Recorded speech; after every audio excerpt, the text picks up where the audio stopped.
This is the fact that an in-person event often has limited capacity at every level of the event, which could add the motivation to buy early. Now, an online event does not invade as much of the day-to-day schedule of an audience, a fact that must be considered when creating the event schedule if it's entirely online. And therefore, opening up the registration closer to the event and building a clear communication plan from the start of the registration to the end of the event and beyond is something that should be considered. For hybrid events, you may even consider opening up the online portion of the registration later than the in-person portion. While you can still utilize early bird pricing in online events have no real space limitations for the size of an audience. While you can utilize early bird pricing in online events really have no space limitations for the size of the audience. This doesn't mean that an event should have an unlimited registration. Unique limited experiences based on human limitations of breakout watch parties or VIP one-on-one consultations may create that exclusivity that is often a big selling point for an in-person event. So that's pretty much all there is for this section. So let's go through our checklist.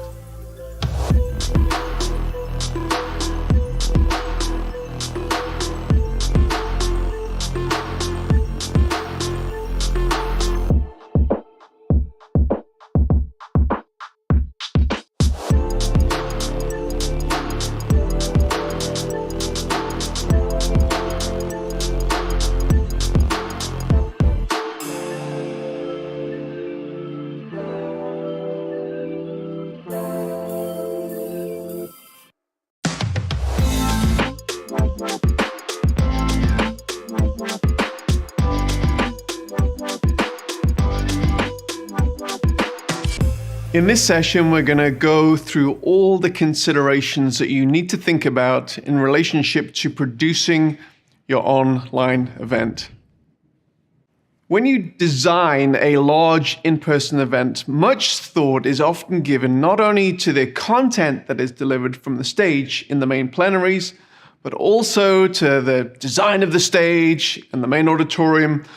Also critical is the decor, flow, and hospitality from registration through the main sessions, the breakout seminars, the layout and the movement flow of attendees moving from main session to the exhibition hall, let's say, and finally, the time and the spacing between sessions. All of this process, along with thousands of other considerations unique to your organization, takes time and consideration.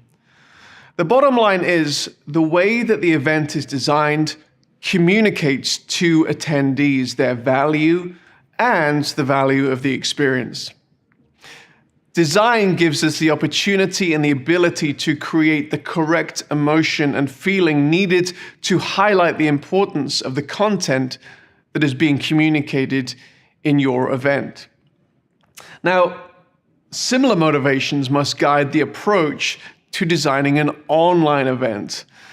An amazing brand contained with killer design, implemented with a highly intuitive user experience, will create the difference between a good and a great event. Creating this wow factor, as we like to call it, is something that will create that difference. Your audience is typically part of your tribe.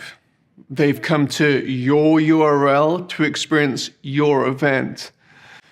Now, while your audience could experience your broadcast within the context of a social media platform or even a cookie-cutter platform, in such scenarios, often the platform itself becomes a dominant part of the experience. You are in essence meeting in, say, Facebook's building rather than your own. Now, those of the utilitarian mindset may not care for this design aspect, yet I believe, and all of us at the Sardius team believe, that it's important to think about the following components in a similar way to the way that you would consider the component parts of an in-person event. Considering the video, the user interface, which we call the UI, which is typically more about the design aspect, the user experience or UX, which is typically more about the functionality of the platform, as well as the timing of the overall presentation that altogether determines the quality and the wow factor of your event. Now, Sardius can adopt a number of approaches when it comes to design and UI and the whole graphic design process. The first approach that we take is that we do everything. Sardius always provides the user experience functionality related to how the event works, and we can also offer professional design services, which can be limited to simply the user interface of the main watch experience, but could also be extended to creating a unique brand guide with logos, graphical assets, motion graphic assets to avoid the workload for many busy design departments, or create a unique interface for smaller organizations that may or may not have a design department. Approach 2 is that you rely for graphic design on your tried and tested in-house designers or design agency. We are very intimately aware of the visceral effect of design and how much brand and design matter to design teams and agencies of so many of the larger organizations that we work with. Outsourcing design to a new company for what may be a large communication opportunity for your organization may not be the road that you want to travel at this particular time. And that's perfectly fine. In such situations, Sardius provides your design team with the different wireframe templates and options and previous examples of event layouts and user experiences that have been successful in our experience, and invite your design team to dream about what your brand would look like in the most optimal situation, often creating a flat design that then our team brings to life. The third approach is a more modular approach for perhaps more budget-minded clients. For those more conscious of time and budget, there are also more modular approaches that we can offer in this situation, giving you dimensions of some of the design elements that are needed to be populated for an event. In this case, it will still feel like you customized, as you will be responsible for colors, images, and design elements. However, it is a stripped down approach. A list of design elements that you need to provide will be given to you by your event manager. Regardless of how the user interface is created, there are many design type elements that you will need to provide to our project management team that will be used to build the event out, and your event manager will provide you with that list. Coupled with an excellently designed user interface, which effectively communicates your brand, is the schedule and structure of the event, and considerations of when to present certain components of the event. Now, we take the approach that an effective online event is not a static web page with a library of video and other information that the attendee gets to navigate through on their own time, although there is a time and a place for this type of experience, and a component of it may even be part of your live event, but rather an effective online event, in much the same way as an in-person event, is a shared experience of different event sessions that are served to the attendees in real time in much the same way that an in-person event happens. Most events consist of main plenary sessions, breakout seminar tracks, and other type meetings. These sessions form the backbone of the event in terms of content delivery. Therefore, it's important to consider a number of factors in delivering the most optimal experience for your attendees. The run sheet or stage and content order. Before considering anything technical, one of the most important tasks you as the event producer will have to undertake is developing your event run sheet. This will require you to think through your overall event purpose and metrics, what you're trying to achieve in different parts of the event, and how do you want to structure the communications and the content flow of the event to achieve those goals. Now, traditional In-person entertainment will often build towards the best entertainer who is topping the bill, which typically happens last or close to the end of the event. While you might consider this, it may also be helpful to think of your entire event in the same way that you would consider a single presentation. Create a story arc that ultimately underlines your calls to action more effectively or helps you train your audience in sequence. One of the main benefits of online events is the ability to include presenters from around the world in a way that would not be possible if they had to travel to your event at an in-person location. There are a number of effective softwares and simple templates available to help you manage your minute-by-minute run sheet for the event. Just be aware that despite all of your careful planning, many, maybe most, run sheets won't go exactly as planned, especially if you're broadcasting significant portions of your event live. Broadcasting your event live has many exciting and important psychological benefits, of which I love, but predictability isn't one of those benefits.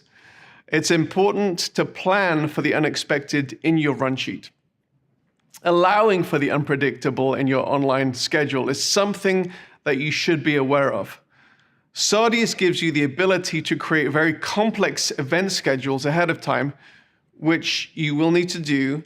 However, if you have the unexpected changes to your schedule at the last minute, you need to ensure that you are hosting your event on a platform that allows you to make last-minute changes, rather than the event being significantly cached on the attendee's machine. Sardius allows you to make those last-minute changes and work them seamlessly into the flow of your event. Now let's turn to the video production of the event. Typically for an in-person and a hybrid event, it's recognized that video production must be of a certain quality level. The same realization is not always recognized with exclusively online events. With the proliferation of video conferencing platforms, video quality often isn't given as much thought until the audience is struggling trying to follow a presenter who has filmed his presentation on his mobile phone with bad video and audio. And when we speak of video production quality, we're speaking of video camera quality, audio quality, lighting quality, background quality, and finally broadcasting quality.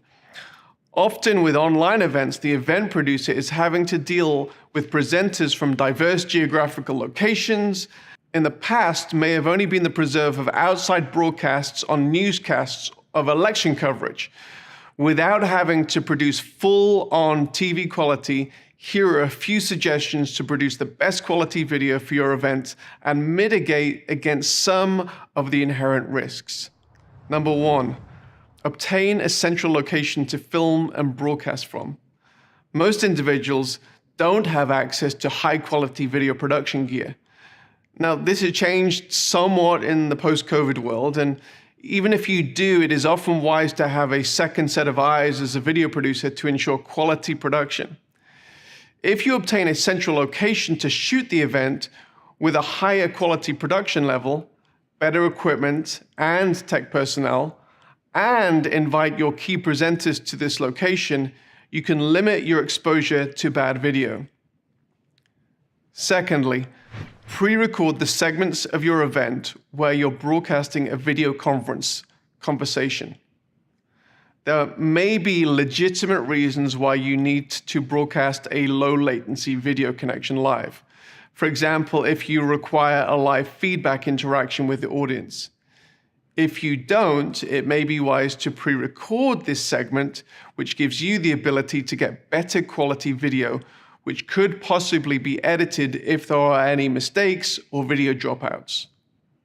Thirdly, ensure key presenters have better quality video recording and broadcasting equipment. The success of your event may be dependent upon certain key presenters. If they cannot be at the central location, then try and ensure that they have access to better quality video production. This might involve them traveling to a studio close to them, or it may involve providing them with better cameras, lighting, audio, perhaps a backdrop that they can record their presentation independently. Even if it is part of a live video conference conversation, this can be edited for a later simulated live broadcast. Now let's talk about broadcasting and the live or the simulated live question. The subject of whether your event should be broadcast live or pre-recorded and broadcast at a simulated live event is highly connected to the structure of your event. Having bad video can be a make or break for an online event. Therefore, this is a consistent question that the Sardius team discusses with our clients. There are a number of pros and cons to each approach. Let's talk about live. But it is these very limitations that make live events popular. It creates a psychological buzz, it results in bigger audiences, and it creates the ability to create finances through mechanisms like pay-per-view. You only have to look at the audiences for live sporting events to realize that there is a massive benefit in watching live versus the simulated live broadcast several hours later. Now, even outside of the sporting realm, live broadcasts have a certain cachet that results in bigger audiences, and despite the inherent risks involved, which we'll talk about, they